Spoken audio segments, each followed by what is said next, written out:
Magandang gabi, Pilipinas. Sa Frontline tonight. 100 pisong umento sa sahod lusot na sa Senado. Pero ilang negosyante nangangambang hindi nila yan kakayanin. Pastor Apollo Kibuloy, pinasabpina sa Senado pati na rin sa Kamara. Dating Pangulong Rodrigo Duterte at Vice President Sara Duterte, binigyan daw ng pastor ng samut-saring baril. Senate President Mig Zubiri bumuelta sa usap-usapan ng planong coup d'etat raw sa Senado. Baka raw merong naninira. Lisensya ng SUV driver na sinadyang banggain ang isang kotse sa Subic, sinuspindi na. Mga baby sharks nagkumpulan sa dalampasigan sa Cebu. Habang sa Australia, sandamakmak ang mga alimango. Sa ikalawang yugto, Batang Quiapo, may mga mamamatay. Pero meron ding mga bagong karakter. Habang sa Can't Buy Me Love naman, tumitindi rin ang mga eksena.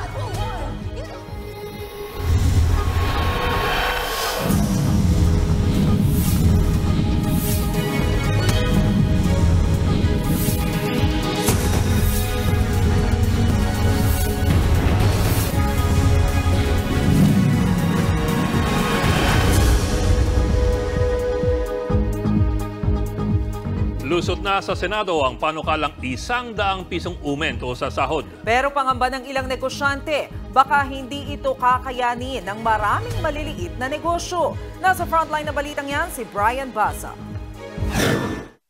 20 senador ang bumoto pabor sa pagpasa sa ikatlo at huling pagbasa sa Senate Bill 2534 o ang panukalang nagdaragdag ng 100 pisong arawang sahod sa mga pribadong empleyado. Walang kumontra at wala ring nag-abstain. Ibinato na ngayon ni Senate President Juan Miguel Zubiri ang bola sa Kamara para lumusot at tuluyan ng maisabatas ang wage hike. Kung meron po kayong puso para sa masang Pilipino, tutukan po ninyo ito. Dahil okay na rin ang ayuda na binibigay nyo.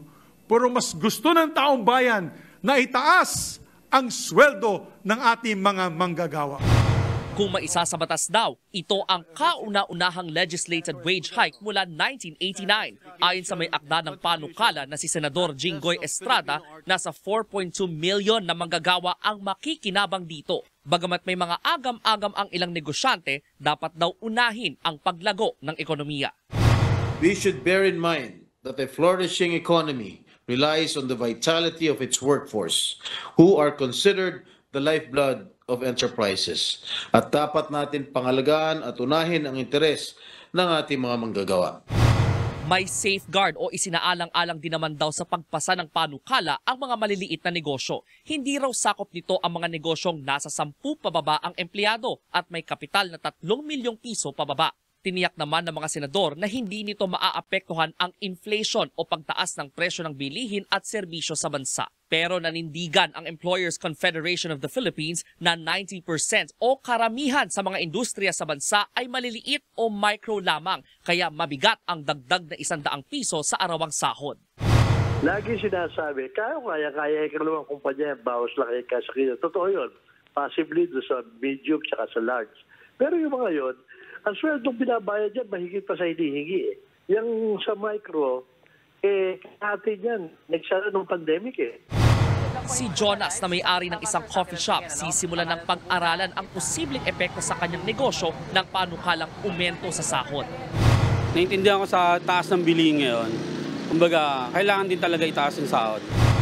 Nasa 610 pesos ngayon ang minimum na sahod sa Metro Manila. Nananatili naman sa committee level ng Kamara ang mga panukala sa wage hike. Nagbabalita mula sa Frontline, Brian Basa, News 5. Pinagtatrabaho raw ng walang bayad at inaabuso ng Kingdom of Jesus Christ ang kanilang mga miyembro. Pinasasapinan ng Senado si Pastor Apollo Kibuloy para sagutin ang mga alegasyon laban sa kanya.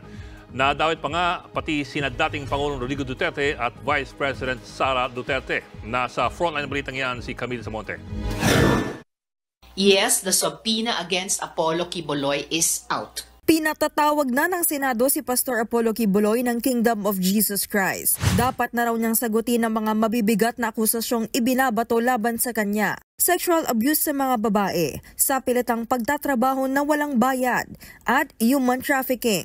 Kabilang yan sa mga isinawalat ng mga biktimang humarap sa pagdinig kanina ng Senate Committee on Women, Children, Family Relations and Gender Equality. Bangungot daw ang naranasan ni alias Rene magmula nang umanib siya sa Kingdom of Jesus Christ noong 2015. Kitang nanginginig pa ang kamay ni alias Rene habang binabasa niya ang kanyang salaysay, kung paanong ang alok sa kanyang scholarship ay humantong sa sapilitang panlilimos sa lansangan. 3,000 piso ang kota kada araw at kapag hindi naabot, dusa ang sasapitin. Nagpanggap po akong pipi at bingi. Kung hindi ko po ito maabot, ay papaluin po ako at di pa ako papakainin. Pagtungtong ng Burmans, 1.5 million pesos ang kanilang kota sa pamamalimos. Gumagamit din po kami ng mga fake charity para mas nakakaawa kami tignan. Kalaunan po ay naging youth leader po ako at naging task ko po ang pagre-recruit sa iba pang mga kabataan na umanib po sa simbahan at mamalimos din. Dito na po ako magsimulang magtanong at magduda. Nagigilty po ako. Tila natunugan daw ng mga opisyal ng Kingdom of Jesus Christ na nakokonsensya na si alias Rene, kaya ipinatapon siya sa tinatawag na Glory Mountain. Chopper ang sinasakyan papunta riyan. Walang detalye kung saan ang eksaktong lugar na yan. Basta dyan din daw dinadala yung mga miyembro ng kailangan daw iwasto ang pag-uugali. Sa kanyang pananatili roon, nakita raw ni alias Rene ang mag-amang Duterte. Minsan po pumupunta din po doon si former President Rodrigo Duterte at former Mayor, Davao Mayor Sara Duterte. At pag umaalis na po sila doon sa Glory Mountain, dala na po nila yung mga bag. Na siya pong bag na nilalagyan po ng mga baril. Galing daw ang mga baril kay Pastor Quiboloy. Ipinakita ng News 5 kay alias Rene ang eksklusibong video natin noon sa sinasabing sanktuaryo ni dating Pangulong Duterte. Kinumpirma niyang bahagi nga ito ng sinasabing Glory Mountain. Sinusubukan pa namin kunin ang panig ng mag-amang Duterte pero wala pa silang sagot. Taong 2020, nakaalis sa Glory Mountain si alias Rene at naging personal assistant siya ng isang mataas na opisyal ng Kingdom of Jesus Christ. At muli siyang inabuso ng kaparehong kasarian. Dito po ako nakaranas ng mga sexual abuse. Pinipilit niya ako na pinipilit niya po ako at siya. May basbas naman daw ito kay Quiboloy. Bukod dyan, pinagtrabaho ng walang bayad si alias Rene bilang researcher ng SMNI. Nang hindi na makayanan ng pang-aabuso, umalis na siya sa SMNI. Sinigundahan naman ng mismong apo ni Quiboloy ang mga akusasyon ni alias Rene. Siya si alias David. Nagtrabaho din daw siya bilang cameraman sa SMNI at nakaranas din ng torture. 10 years na nakaraan pero naalala ko pa rin yung pangbababoy na ginawa nila sa akin. Nilagyan nila sino yung mata ko. Nilagyan nila ng sino yung ari ko. Nilagyan nila ng sino yung bibig ko.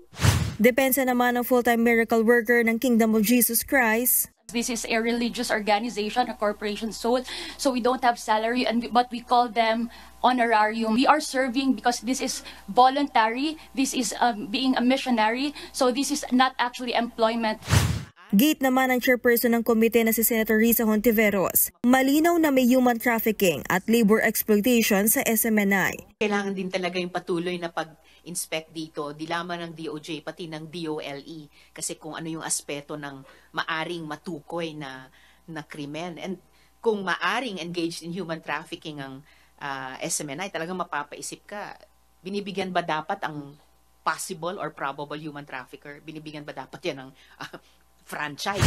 Pinasabi na si Quiboloy, kapag hindi siya sumipot sa susunod na pagdinig, pwede siyang ipaaresto sa Sergeant of Arms ng Senado. Pwede na rin daw maglabas ng lookout bulletin order laban sa pastor. Sinusubukan pa ng News 5 na kunin ang panig ni Quiboloy at ng SMNI. Nagbabalita mula sa Frontline, Camille Samonte, News 5. Bukod sa Senado, ipinasabpina na rin ng Kamara si Pastor Apollo Kibuloy. Pinadadalo siya sa pagdinig ng House Committee on Legislative Franchises. Dapat daw sagutin ng pastor ang mga issue tungkol sa mga paglabag umano ng Sunshine Media Network International o SMNI. Kapag hindi pa rin sumipot si Kibuloy, posible siyang i-contempt. Wala pang bagong tugon dyan ng pastor. Pero dati nang giniit ng kampo ng SMNI na hindi bahagi ng operasyon ng network si Kibuloy. Pinatawag na ng Senado at ng Kongreso si Pastor Apollo Kibuloy para magpakita sa kanilang mga investigasyon. Ngayon, paano kung hindi pumayag si Kibuloy na magpakita sa Kongreso at sa Senado? Unang-una po, bagamat wala po ito sa konstitusyon o sa anumang batas, kinikilala kahit ng Korte Suprema ang kapangyarihan ng Senado at ng Kongreso na magpatawag ng mga testigo in aid of legislation. At kung hindi po sila pumayag, pwede silang i-cite in contempt at ipa-aresto ng Kongreso at ng Senado. Ang sabi nga rito po Congress can assert its authority and punish contumacious acts against it independently of the judicial branch. Supreme Court po yan November 2023. Ngayon, ano mga patakaran para ipatupad ito? May kanya-kanyang rules of procedure ang Senado at ang Kongreso na inaprobahan ng mga ito kada bagong Kongreso o minsan ina-adapt yung nakaraan. Sa Section 17 ng Rules of Procedure ng Senado, ang anumang komite ay may kapangyarihang magpatawag ng mga testigo. Kalaki po nito ang kapangyarihan na maglabas ng sabpina na pirmado dapat ng committee chairman at aprobado ng Senate President. Sino ang magpapatupad itong sabpina? Trabaho po ito ng Sergeant at Arms kung sa Metro Manila. Pero sa mga testigo sa labas po ng Metro Manila, for example sa probinsya, maaaring humingi ng tulong ang Sergeant at Arms sa lokal na pulisya, doon po sa Kongreso, doon po sa syudad o sa munisipyo. Ganoon din sa Kongreso. Sa Rules of Procedure ng nakaraang Kongreso, ang House Committees ay maaaring maglabas ng sabpina para basta't may approval ng Speaker o ng Committee on Rules. Ngayon, paano kung ayaw magpakita ng testigo o paano kung ayaw niyang sumagot sa hearing? Sa Section 18 ng Rules of Procedure ng Senado, ang chairman ng komite ng Senado ay may kapangyarihang mag-cite in contempt ang sinumang testigo na ayaw mag-cooperate basta merong committee member na sesegunda o magse-second the motion sa kanya. Maaring ayaw ng testigo na magpakita sa Senado o ayaw niyang sumagot sa mga tanong sa tamang paraan o ayaw niya maglabas ng dokumentong hinihingi ng Senado. Parang ang lakas naman ng kapangyarihan ng committee chairman, di ba? Pero meron namang panangga po dyan. Pwedeng i-reverse ang desisyon ng committee chairman to cite in contempt basta po may boto ng mayorya ng mga committee members. So pwede siyang i-overturn. Ngayon, kung na-cite in contempt ang isang testigo at wala namang miyembro ng Senado na pumapalag, ano po ang susunod? Ang testigo ay maaaring ipa-detain ng Senado saan man ito gusto, basta't nasa kustodiya ng Sergeant at Arms. Kaya't maraming beses na po nangyari na may mga testigong kinulong ng Senado at napilitang matulog sa loob ng Senate building. Pabor ka ba na bumalik ulit ang Pilipinas sa International Criminal Court o ICC? Sa pinakahuling survey ng Okta Research, lumalabas na 59% ng mga Pilipino ang sang-ayon na muling sumali ang bansa sa ICC. 41% naman ang hindi pabor. Sa isa pang survey, lumabas na higit kalahati rin ng mga Pinoy o 55% ang pabor na makipagtulungan ng Pilipinas sa investigasyon ng ICC sa war on drugs ng administrasyon ni dating Pangulong Rodrigo Duterte. 45% ang hindi pabor. Ginawa ang survey noong December 10 hanggang 14, 2023. 1,200 respondents ang tinanong. Una nang sinabi ni Pangulong Bongbong Marcos na hindi makikipagtulungan ng Pilipinas sa ICC dahil wala itong jurisdiksyon sa bansa. Giniit na rin noon ni Duterte na hindi siya makikipagtulungan sa ICC. Ibang balita naman, patay matapos malapit ang pagbabarili ng isang construction worker sa bahagi ng SLEC sa Calamba, Laguna. Ang suspect, security guard na na-bad trip daw dahil ayaw umalis ng mga trabahador. Nasa frontline na balitang yan si Gary De Leon. Dito kami nagawa, sir. Wala naman kami dyan sa property nyo. Wala naman kami sa property nyo. Sa pool sa video ang pag-ipagtalo ng mga construction workers sa mga security guard ng Calamba Premier Industrial Park sa South Luzon Expressway Batino Exit sa Calamba, Laguna. Sinita ng mga sekyu ang mga trabahador na nagpapahinga noon sa labas ng bakod ng Industrial Park. Kayo, empleyado din kami. Maya-maya'y umalis ang OIC ng mga CQ na pingilangan si Demetrio Bersano. Sige. Yan tinatakot pa kami. Tumakbo yung isa. Muling bumalik si Bersano na armado ng baril at biglang pinagbabaril na ni Bersano ang isa sa mga trabahador. Dead on the spot ang construction worker na si Ronald Santillan sa 3 tama ng bala. Hindi na nakita sa video pero tumakbo na raw palayo ang kumukuha ng video na kapatid ni Santillan at isa pa nilang kasama. Ayon sa mga nakaligtas, nagtatrabaho sila sa isang proyekto sa loob ng expressway nang maisipan nilang magpahinga muna. Isang oras na raw silang nasa bakod nang dumating ang mga CQ na galit daw kaagad. Sabi ng kapatid ng biktima, humawak na raw siya ng cellphone para kunan ang OIC ng mga gwardya matapos siyang murahin, laitin at takutin ito. Agad naman tumakas si Bersano matapos ang pamamaril. Pero ilang oras matapos magtago ay sumuko rin siya. Isinuko niya rin ang kanyang baril na ginamit sa pagpaslang sa trabahador. Sinampahan na siya ng reklamong murder. Tumanggi na magbigay ng pahayag si Bersano kaugnay sa krimen. May lawyer po. Okay. No comment po, no comment. Samantala, inaresto rin ang isa pang CQ na si alias June na tumulong umano sa pagtakas ni Bersano. Na-inquest na siya sa kasong obstruction of justice at itinuturing na accomplice o kasabwat sa pagpatay. Iniimbestigahan din ang gwardiya sa main gate ng Industrial Park na hindi pumigil sa pagtakas ng suspect. Tayo papasok doon sa building, may gate doon which is also manned by a security guard. Tinitingnan namin ano ba yung possible na kanyang pananagutan na nakalabas doon sa premises ng establishment yung suspect. Matipid sa pagsagot sa media ang kapatid ng biktima pero panawagan niya. Sa kapatid ko sir, hostisya lang po. Nagbabalita mula sa Frontline, Gary De Leon, News 5. Suspendido na ng 3 buwan ang lisensya ng viral na SUV driver na nambangga ng kotse sa Morong Bataan. Ang inakalang road rage, may mas malalim palang pinaghuhugutang away. Nasa frontline ng balitang yan, si Gio Robles. Tatakbuhan niya na. Naalarma mga motorista sa bahaging ito ng Benictican Road, Subic Bay Freeport Zone sa Morong Bataan nang banggain ng isang SUV ang isang kotse bandang 5:30 ng hapon nitong Biyernes. UP ang harapang bahagi ng kotse. Harangan nyo! Wag! Harangan nyo sa tayo babanggain yan! Agad namang nakalabas ang 2 sakay nito. Isa sa kanila ay senior citizen. Akala ng dalawa aalis na ang nambanggang SUV pero agad itong nagmaniobra at sinubukan ulit silang banggain. Nang hindi maabutan, inatrasan na lang ng SUV ang kotse. Pero hindi pala ito road rage na nag-ugat sa simpleng away kalsada. Ayon sa Morong Police, retiradong judge pala at kanyang staff ang nasa kotseng binangga ng SUV. Posibleng planado raw ang pagbangga. Parang po ba, may sabi po ng ating isang biktima ay nang galit po sila sa Olonga City na usapan ng pagpapakot na po sila sa SDN na pag sila po nila na sinusundan po sila nitong sasakyan. Ayon sa pulis, may galit ang SUV driver sa retired judge dahil binitawan nito ang kanyang kaso. Balak ng retiradong judge at kanyang staff na sampahan ng frustrated murder ang driver ng SUV. Hindi na sila nagpaunlak ng panayam sa News 5. Naglabas na ng show cause order ang Land Transportation Office laban sa driver ng SUV. Sinuspindi na rin ng 3 buwan ang lisensya niya. Nagbabalita mula sa Frontline, Gio Robles, News 5. Patay ang mag-asawang bibili lamang ng pagkain sa Cebu nang makasalpukan ng isang rider na nakainom at nakikipagkarera. Nasa Frontline ng balitang yan si John Aroa.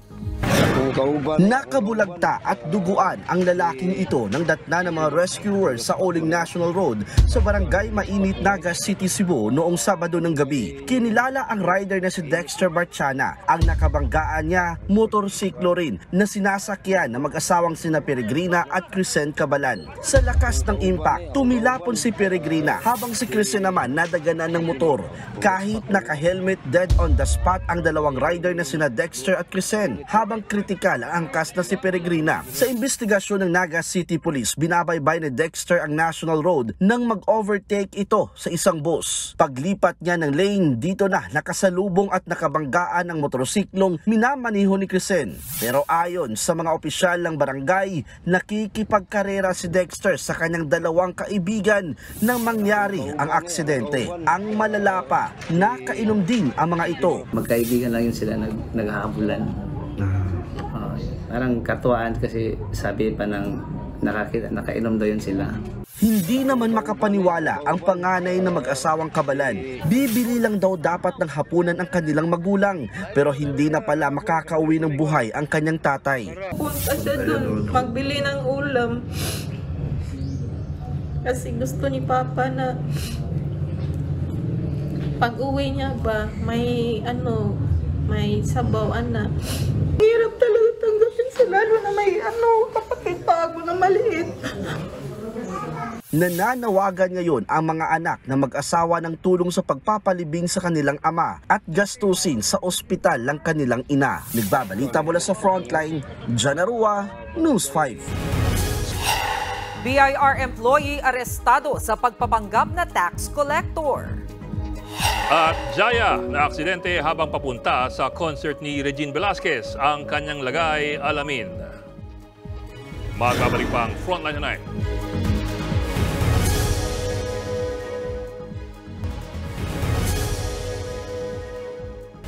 Arestadong isang empleyado ng BIR dahil sa paulit-ulit daw na pangingikil sa isang bike shop sa Malabon. Ang modus ng empleyado, magpapanggap na tax collector kahit na sa IT department siya nagtatrabaho. Nasa frontline balitang yan si Reniel Pawid. Sa kulungan ng bagsak ng empleyadong ito ng Bureau of Internal Revenue National Office. Nitong Valentine's Day, pinuntahan niya ang isang bike shop sa Malabon. Pinalabas ng suspect na marami umunong tax violation ng shop at kailangang magbayad. Unang nakakuha ng 30,000 pesos ang BIR employee mula sa may-ari ng bike shop. Pero itong 30,000 walang karisi-resibo, talagang hiningi lang niya para tantanan yung taxpayer. Kaya may kita natin na talagang pangingikil ito. Muli raw bumalik ang BIR employee para sa karagdagang 40,000 pesos. Pero rito na pumalag ang may-ari ng bike shop at nagsumbong sa mga otoridad. Sabi ni Lumagi, hindi tax collector ng BIR ang suspect kundi empleyado ng kanilang Information Technology Department. Walang kinalaman sa pag-examine at pagpunta sa taxpayer ang kanyang trabaho dahil systems analyst po ang kanyang trabaho.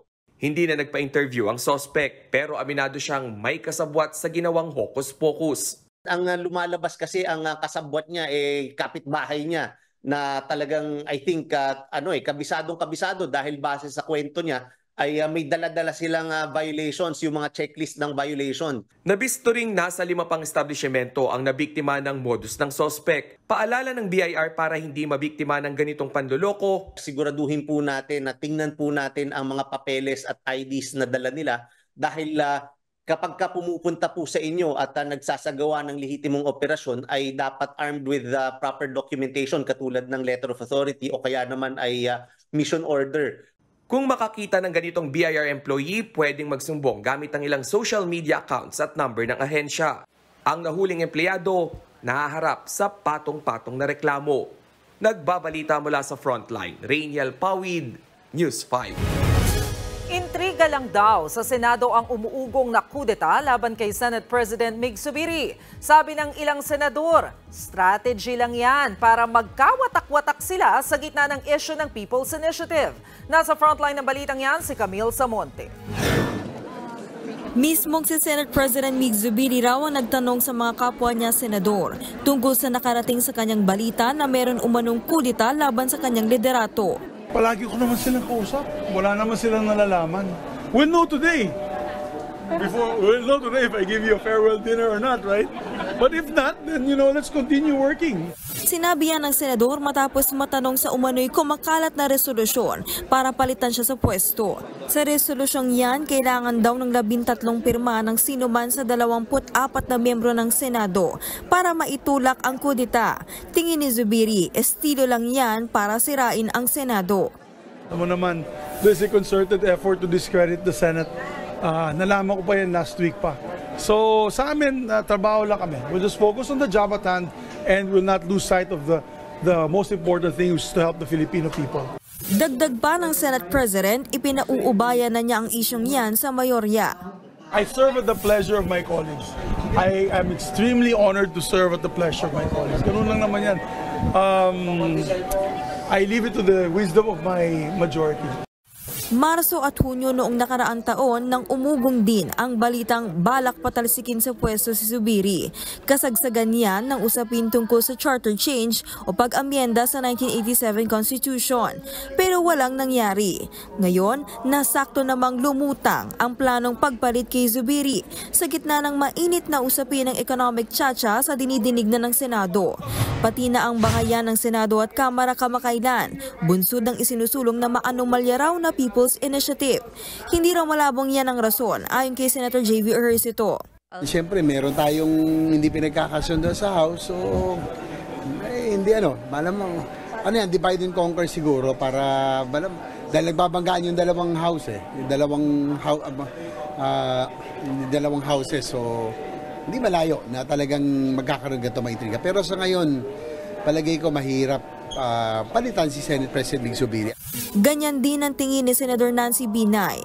I think, ito nga, baka yung strategy nga is to confuse the enemy. Imbis na mag-focus kami dun sa efforts namin para mapigilan itong PI, pinag-aaway-away na lang kami.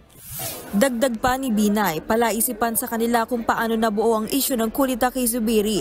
Ngayon nagkakaisa ngayon ang Senado. Parehong suportado pa rin daw ni na Senators Binay at Ejercito si Zubiri. Gayon din ang Senate Majority Leaders at iba pang senador. As far as I'm concerned, there is no leadership change. We support Senate President Mig Zubiri. Yung timing medyo off. Talagang off, we would say, but as far as I'm concerned and as far as the members of the majority na nakausap natin the past 24 hours, talagang we're all solidly behind our inspirational leader, Senator Mig Zubiri. Si Senator Jinggoy Estrada kasama sa matutunog na pumalit kay Zubiri, pero kahit siya, tutol na magkarigo doon sa Senado. May mga kasamahan daw kayo, sir, na kayo po yung parang napipili na... I don't know. I haven't talked to a single senator about it. Nagbabalita mula sa Frontline, Camille Samonte, News 5. Muling nagsagawa ng Joint Maritime Activity ang Pilipinas at Amerika sa ating Exclusive Economic Zone or EEZ. 3 FA-50 jet fighters ng Philippine Air Force at 2 bomber aircraft ng US Pacific Air Force ang sumali sa ikatlong maritime activity. Ikinasayan kanina malapit sa Candon, Ilocos Sur at Lubang, Mindoro. Layon ng aktibidad na palakasin pa ang ugnayan ng dalawang bansa pagdating sa maritime cooperation. Samantala, tinanggi naman ng China na gumagamit ng cyanide ng mga Chinese na mangingisda sa Bajo de Masinloc. Kasunod po yan ang sinabi ng ating Bureau of Fisheries and Aquatic Resources o BIFAR na nasisira na ang ating mga bahura dahil sa cyanide fishing. Ayon sa Chinese Foreign Ministry, walang basehan at gawa-gawa lamang ang mga aligasyon. Pinahalagaan daw nila ang mga iyamang dagat. Kahit nga raw sila pinagbabawal ang illegal na pangingisda.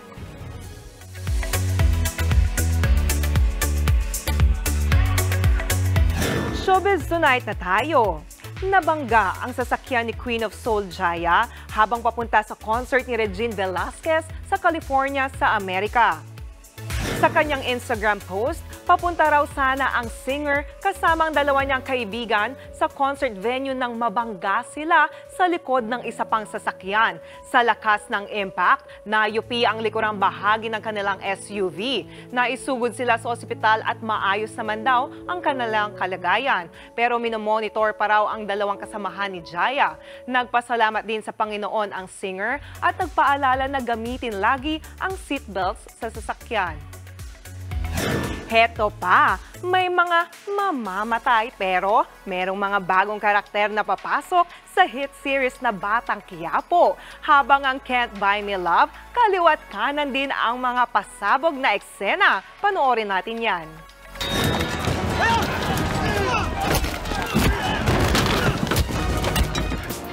Buong desisyon mo, mamaya tatakas na ako.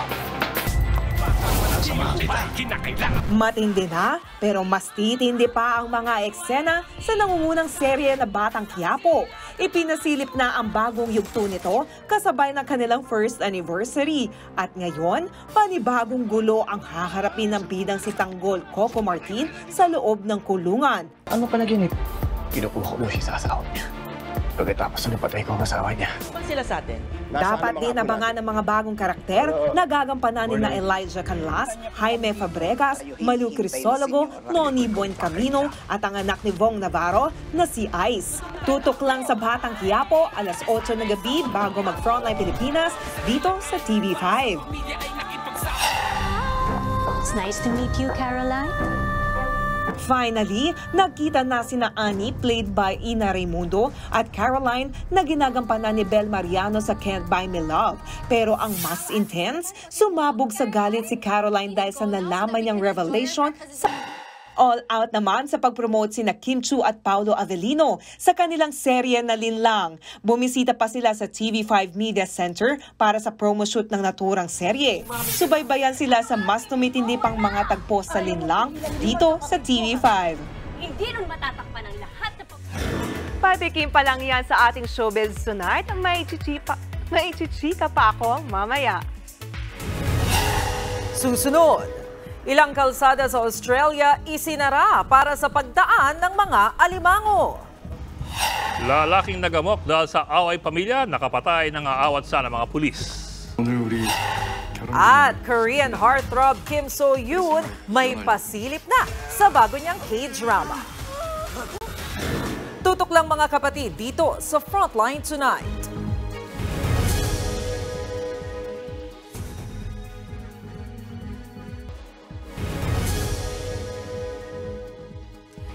Biglang napadpad sa dalampasigan ang mga maliliit na pating sa Cebu. Ang paliwanag dyan ng mga eksperto, alamin sa Frontline Report ni Jenny Dongon. Nasa 20 baby sharks o pups ang tumambad sa mga residente sa dalampasigan ng Barangay Pasil sa Cebu nitong nakaraang linggo. Ayon sa uploader ng video na si Charmel Incol, normal daw na nakakakita sila ng mga pating sa lugar. Pero sadyang dumarami raw ang mga ito tuwing Pebrero. Para po sa akin, kasi hindi na po sila bago sa amin. Kami kasi taga dyan na kami. So, normally, we see them at these months, lalo na pag summer. Pero kahit naman hindi summer, nakakita ka rin naman, pero hindi marami. Hindi raw tinataboy ng mga residente ang mga pating, lalo't idiniklara bilang isang marine sanctuary ang lugar. Ibig sabihin, pinoprotektahan ito ng gobyerno para mapangalagaan ang likas na yaman sa lugar. Hindi rin daw nababahala sa mga pating ang mga taga rito, lalo't wala naman daw na itatalang insidente ng pag-atake sa mga tao. Ayon sa Bureau of Fisheries and Aquatic Resources, black-tip shark ang nakita karaniwan daw ito sa Cebu, partikular sa Tanyon Strait. Madalas din daw napapadpad ang mga pating malapit sa Pampang tuwing malapit ng tag-init. Muling ganitong season, papuntang tag-init, no? So, hindi na siya unusual. Parang regular na sila sita. 3 raw ang nakikitang rason ng BFAR kung bakit napapadpad ang mga pups sa mababaw na bahagi ng dagat. One is availability ng food. Number 2, dumami ang fisheries doon banda. Considering na sa may Tanyon Strait yan, parang naging feeding area rin ng mga isda. Isa rin factor, baka feeding area din nila yan dyan banda, no? We cannot associate that sa any geological or weather phenomenon or disturbances. Ayon sa mga eksperto mula sa BFAR, Pebrero hanggang Abril ang spawning season o pangingitlog ng mga pating. Hindi naman daw pinapaliguan ng mga residente ang bahagi ng dagat kung saan nakikita ang mga pating. Panawagan ng BFAR sa publiko, huwag saktan o gambalain ang mga ito. Nagbabalita mula sa Frontline, Jenny Dongon, News 5.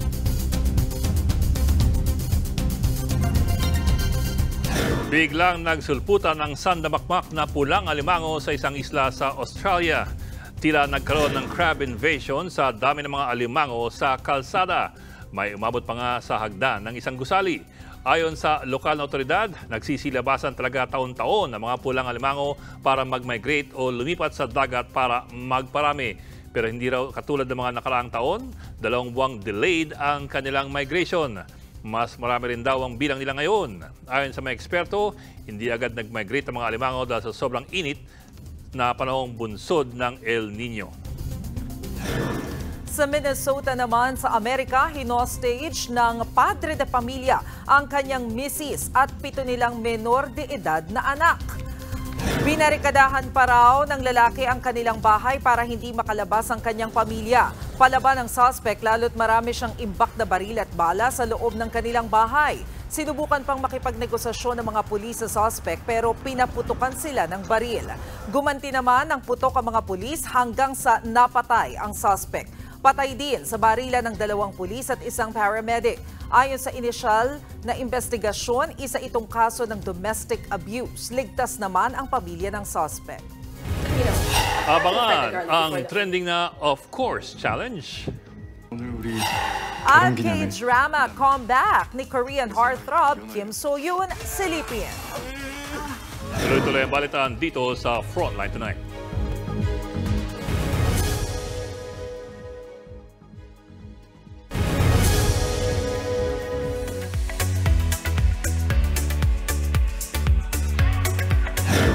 Heto pa ang mainit na chika. Kakasuhan daw na dating Miss Universe President Paula Shugart ang owner nitong si Anne Jacra Jutatip. Sa kanyang pahayag sa Instagram, simula nang nag-resign si Paula last November, pinili raw niyang manahimik sa mga pagbabago sa Miss U organization. Pero naimbiyerna na raw siya matapos siyang pagbintangan na corrupt ng may-ari ng Miss Universe na si Anne. Sa akusasyong ito, hindi lang daw si Paula ang sinisiraan ng Thai owner, kundi pati na ang mga nanalo sa naturang pageant. Kaya naman daw gusto niyang magsampa ng kaso laban kay Anne sa Thailand.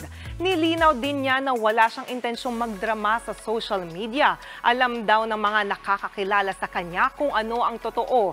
No comment pa si Anne. Nag-resign si Paula bilang president ng Miss Universe matapos siyang mag-file ng bankruptcy procedures last November. Exciting naman ang buwan ng March para sa fans ng K-pop at K-drama. After 4 years, magbabalik serye na si It's Okay Not to Be Okay star Kim So-yoon. Para yan sa Queen of Tears na meron na ring official teaser. Makakatambal niya rito si Fight for My Way star Kim Ji-won. Mapapanood na yan sa Netflix sa March 9. It's giving hope naman para sa mga ARMY. Naglabas na rin ng pasilip si BTS member J-Hope sa upcoming docu-series niya na Hope on the Street. Wala pang exact date kung kailan at saan ito ipapalabas sa March. Habang si Red Velvet Wendy magka-comeback na rin finally. Ito ang second mini album niya na Wish You Hell. Pinost sa Facebook ang teaser photo para rito. Tampok ang mga upuan at blackboard na may heart. Sa March 12 na ilalabas ang album ni Wendy.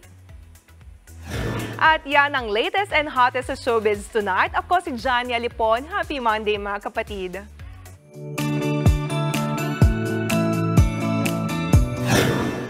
Johnny, yung kay Wendy, wish you hell talaga yun o wish you well? Hell. Hindi ba typo lang yun? Hindi. Talagang wish you hell? Yes. Seryoso. Yes. Matindi siya. Ano yung best wishes? Well, para man sa ating pabaong pampa-good night, syempre mga journalists kami, kaya medyo may topa kami. Ganun ba yun? Dapat feel na feel mo yung sa TikTok. Of course we are journalists. Ganon. Kasi, di ba yung mga social media, kasi yun yung mga pasample ng trending na yung, Of course, mga journalists kami, kaya may topa kami. Okay, agree. Yun ang sample natin ngayong Of Course Challenge. Marami pa yan sa Frontline Report ni Jenny Dongon. I'm Filipino. Of course, all my mugs are different. I'm Filipino. Of course, I have a collection of fast food condiments and grocery bags. Nakaka-relate ka rin ba dito bilang Pinoy? Yan ang nauuso ngayon online na Of Course Challenge. Kabilang sa nag-viral dyan ang pagiging Pinoy ng food vlogger na si Abby Marquez. I'm Filipino. Of course, I fry the garlic before the onion, and that's too much garlic. Just how I like it. I'm Filipino. Of course, my breakfast is leftovers with fried egg. Paano naman ang mga Chinoy na laging napapagkamalan ng kung ano-ano? May entry dyan ang Mr. and Miss Chinatown ngayong taon. We're Chinoys. Of course, we're always mistaken to be Korean. We're Chinoys. Of course, we always get asked for titoy.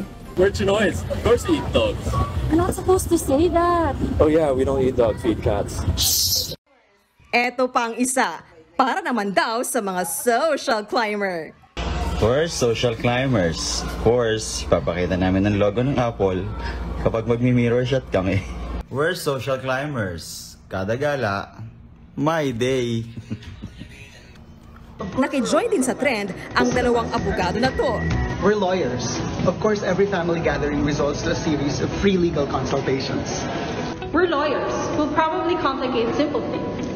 Panotaryo naman dyan, attorney. Heto naman ang mga madalas mapagkamalan sa ilang college students. I'm a broadcasting student. Of course, chismosa ako. We're a broadcasting student. Of course, bading kami. We're HR students. Of course, pogi lang i-hire namin. Tumitingin naman kayo sa credentials. Oo nga pala, tsaka sa experiences. Pati si Valenzuela Mayor West Gatchalian may entry na rin. I am a mayor. Of course, I shake people's hands. I am a mayor. Of course, hindi ko na alam ilan inaanak ko. Nagbabalita mula sa Frontline, Johnny Dongon, News 5. Ano yung of course mo? Wait lang, meron ako. Ano yan? We're anchors. Of course, pag nagkamali, walang retake. Sabihin sana, we're journalists. Of course, wala kaming holiday. Pwede. Ikaw, Wok. Hindi ako magamit ng Waze, kaya parati akong of course. Hindi na guess ko. Kainis. Ano ba yun? Okay. Nag-iisa ka talaga, Bok. Buti lang, no? At yan po 45 minuto pag-imayas malagang headlines. Balitaan at diskusyon para sa paghubog ng matalinong opinyon. Kami yung kasangga sa pagbabalita. Sa ngalan ni Mayan Los Baños, ako po si Maricel Halili. Ako naman po si Ed Lingao. Magandang gabi.